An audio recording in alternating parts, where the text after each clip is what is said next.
Bonjour à tous, bienvenue sur la chaîne Culture et moi. Peu de vidéos en ce moment car beaucoup de travail au musée où je suis employé, bref, la vie privée on s'en fout. Aujourd'hui je vous propose un petit inédit vidéo à la manière d'un point culture pour ceux d'entre vous qui connaissaient la chaîne Link the Sun. Vidéo vous donnant des bases sur la découverte du métal, puis axée sur le travail du métal aux époques gauloises et gallo-romaines. Cette vidéo a été adaptée d'un atelier que je propose à des enfants, mais elle convient à un public plus âgé.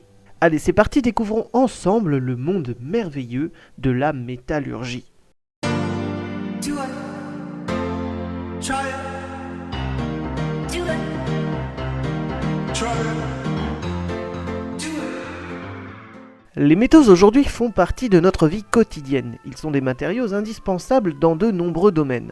On en fait des outils, on les utilise sur les véhicules, vélos, motos, voitures, trains, avions, bateaux, sous-marins, dans les ordinateurs ou toutes sortes de machines. Mais il existait une époque où les métaux n'avaient pas encore été découverts par l'homme. Cette période, c'était la préhistoire. Voici ce qu'on appelle une chronologie. Sur cette image, on peut voir les différentes périodes que l'homme a traversées. La préhistoire commence avec l'apparition des premiers hommes, qui chassent des animaux et cueillent des fruits dans la nature. Puis ils découvrent l'agriculture et l'élevage et décident alors de s'installer sur le milieu qu'ils cultivent. Ils deviennent sédentaires. Oui, je viens bien de résumer 2 millions d'années en une phrase, les préhistoriens vont m'en vouloir, en particulier ceux qui font des thèses de 500 pages sur la manière de frapper un bout de silex. Bisous à vous. Puis un beau jour, ou peut-être une nuit, les hommes découvrent les métaux, commencent des expériences et développent ce qu'on appelle la métallurgie, qui correspond à la connaissance et l'utilisation des métaux.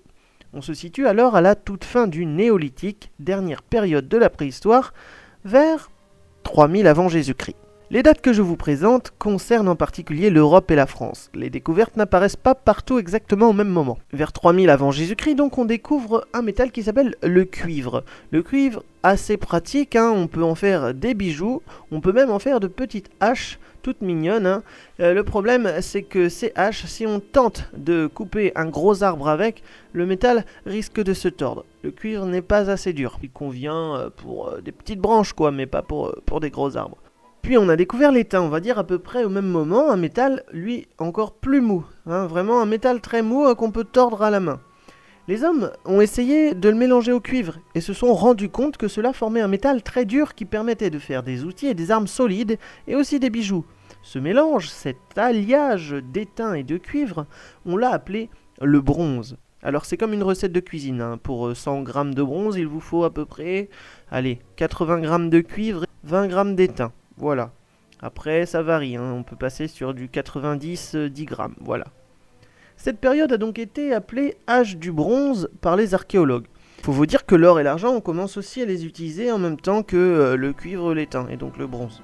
Puis plus tard, c'est le fer qui a été découvert. L'avantage avec ce métal, c'est qu'on n'avait pas besoin de faire un mélange, un alliage de deux métaux pour l'obtenir, on le trouvait tel quel dans la nature. Il était assez solide pour faire toutes sortes d'outils, d'ustensiles et d'armes. Cette période de la découverte et de l'exploitation du fer a été tout simplement appelée, je vous le donne en mille, l'âge du fer. Chez nous, cette période correspond à l'époque des tribus gauloises, et se termine avec l'arrivée des Romains en Gaule. Alors dans cette vidéo, nous allons nous intéresser à deux métaux particuliers dont je vous ai parlé juste avant, le fer et l'étain. Pourquoi vous présenter ces deux métaux en particulier ? Eh bien, le fer car il est très utilisé au temps des Gaulois, des Gallo-Romains, même au Moyen-Âge et aujourd'hui. C'est pour cela qu'on retrouve beaucoup d'objets en fer sur les sites archéologiques. Il y a une autre raison pour laquelle on retrouve beaucoup d'objets en fer, laquelle selon vous ? Eh bien oui, le fer se conserve plutôt bien dans le temps, dépend tout de même des conditions de conservation. L'étain, car c'est l'un des tout premiers métaux découverts, qu'on a une manière bien particulière de le préparer, qui l'a permis de faire du bronze, donc voilà, c'est un métal que j'aime bien. Je sais, c'est nul comme raison. Intéressons-nous donc à l'époque des Gallo-Romains. Lorsque Romains et Gaulois ont fini par vivre ensemble et par ne former qu'un seul peuple. À cette époque donc, entre 120 avant Jésus-Christ et 476 après Jésus-Christ, les Gallo-Romains produisaient des objets métalliques. Pour faire des outils, des ustensiles de cuisine, des bijoux, des armes, des protections, par exemple l'umbo du bouclier, c'est la partie centrale en métal d'un bouclier, éléments d'armure, etc. Il existait de grandes villes à l'époque, de plusieurs milliers d'habitants. Ces villes possédaient des ateliers de métallurgie, des forges pour fabriquer tous ces objets. C'est le cas de plusieurs villes comme Autun, Alésia, voilà, je m'arrête là. Revenons maintenant à nos métaux. Voyons ensemble comment faisaient les Gallo-Romains pour créer un objet en métal. Reprenons nos histoires du fer et de l'étain. A votre avis, que faut-il faire en premier pour fabriquer un objet en métal?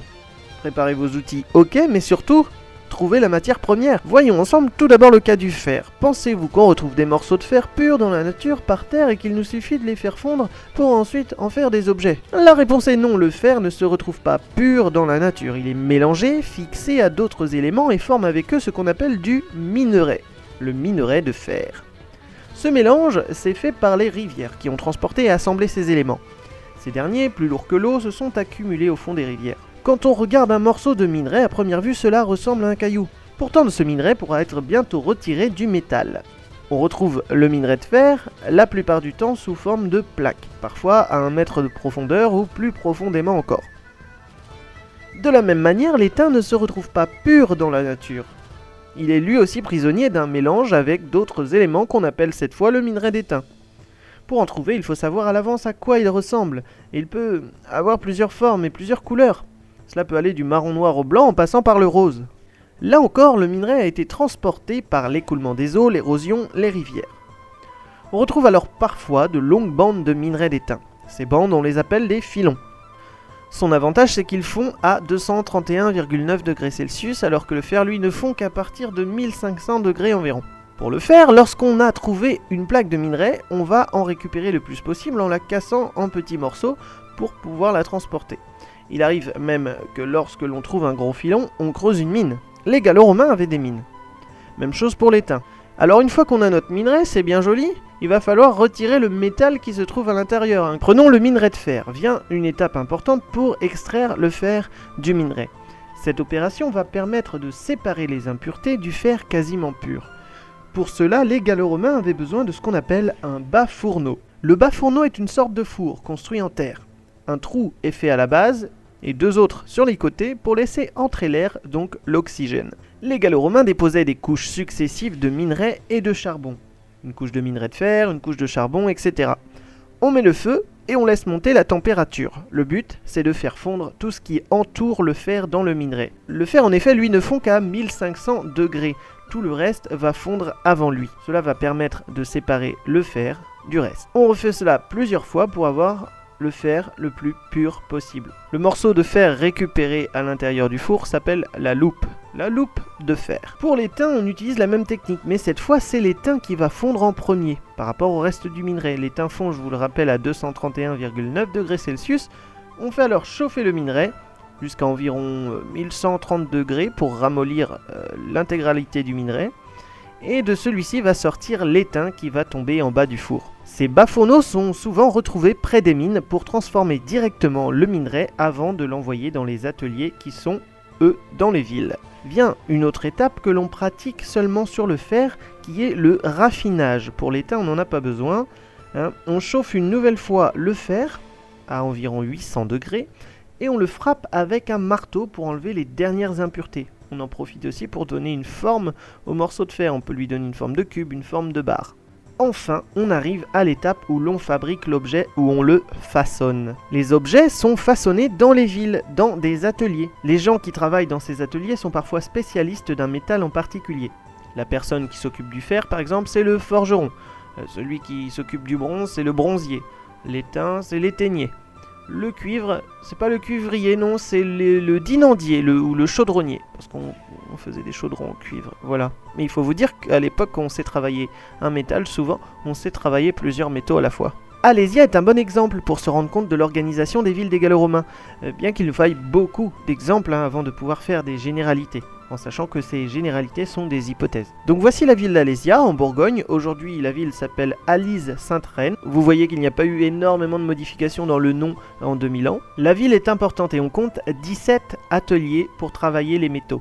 10 ateliers pour le fer et 7 pour le bronze. On a retrouvé dans la ville et dans les ateliers beaucoup d'objets métalliques. Des haches, des marteaux, des clous, des chaînes, un outil qu'on appelle arrache-clous, la même chose qu'on trouve sur les marteaux modernes, des décorations de chars, une enclume, des monnaies, des lingots de fer, bref, cette ville était très productive. Les archéologues ont cherché à comprendre comment était organisée la ville. On a remarqué que les ateliers étaient placés selon 3 critères. Premièrement, les ateliers étaient près du forum, on va dire près de la place publique, et de l'espace commercial, là où se trouvaient les magasins des Gallo-Romains. Pourquoi, à votre avis ?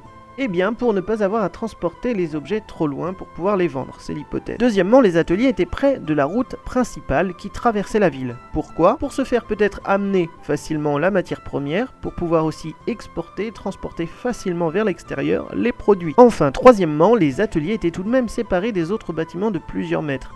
Il n'y avait aucune construction entre les ateliers et les habitations, le forum, l'espace commercial. Pourquoi ? Eh bien, les archéologues pensent que c'est pour limiter tout simplement le risque de propagation des incendies. En effet, on travaille tous les jours avec le feu dans ces ateliers. Si le bâtiment prenait feu, eh bien, il risquerait de faire brûler toute la ville. Vous pouvez constater que les Gallo-Romains étaient très organisés dans la gestion de la métallurgie, jusqu'à organiser le commerce, le transport et la sécurité. La manière dont l'objet sera façonné dépend du métal utilisé. Tous les métaux ne se travaillent pas de la même façon. Forger, voilà un mot intéressant, on l'associe au métier de forgeron. Mais que veut dire vraiment forger ? Le forgeron va chauffer le fer à environ 800 degrés Celsius afin de le ramollir. Avec son marteau, il va le battre et peu à peu va donner sa forme à l'objet. Il faut réchauffer régulièrement le fer pour pouvoir continuer à le travailler. Il faut battre le fer tant qu'il est encore chaud. J'ai une petite question, à votre avis pourquoi, si l'on souhaite faire une épée par exemple, on ne fait pas tout simplement fondre le fer pour le couler dans un moule en forme d'épée ? Eh bien, pour ceux qui ont écouté, en effet le fer ne fond qu'à 1500 degrés. Or, cette température n'est pas atteignable à l'époque par les Gallo-Romains. Ils n'ont pas de four assez puissant. Aujourd'hui encore, on ne retrouve que cette puissance dans les fonderies. Maintenant, voyons ensemble l'étain. Ce métal fond à peu près à 232 degrés environ, une température très facile à atteindre avec un four simple. L'étain peut donc être fondu et coulé dans un moule. Je vous invite à me suivre dans ma démonstration. Pour fondre l'étain, il vous faut un four, qui est généralement une structure ronde en terre qu'on a laissé sécher. À l'intérieur de cette structure sont placés des tubes en argile cuite en céramique. Ils partent de l'extérieur de la structure et plongent en son cœur. En effet, le but est d'amener de l'oxygène à l'intérieur du four par un système de soufflet en cuir. Il nous faut également du combustible, donc du bois, du charbon. Un creuset, c'est une sorte de bol. Celui-ci est en fer et résiste donc à de fortes températures. Il en existe aussi en céramique, c'est dans ce creuset que l'on va faire fondre l'étain. Et bien sûr, il nous manque juste l'étain. Et enfin, un moule, plutôt en argile, en céramique. Quand le point de fusion va être atteint, c'est-à-dire quand les 231,9 degrés Celsius vont être atteints, l'étain va fondre et devenir totalement liquide. Je n'ai plus qu'à verser l'étain dans un moule que j'ai conçu afin de faire un bijou. En 10 secondes à peine, l'étain aura déjà refroidi et je vais pouvoir, à l'aide d'une pince, retirer le bijou produit. Donc cette méthode, c'est tout simplement le coulage de métal. Ça marche aussi avec le bronze, mais il faut atteindre des températures proches de 1300 degrés. Voilà, c'était un bref aperçu du travail du métal par les Gaulois et les Gallo-Romains. J'espère que ce contenu vous a plu. Je vous dis à bientôt pour d'autres vidéos, les CQFD, les cultures et moi, les chroniques anecdotiques. Je tiens également à remercier les 217 abonnés de la chaîne et toutes les personnes qui visionnent actuellement cette vidéo. C'est très encourageant, merci à vous. C'était Alan de Culture et moi, à très vite, ciao.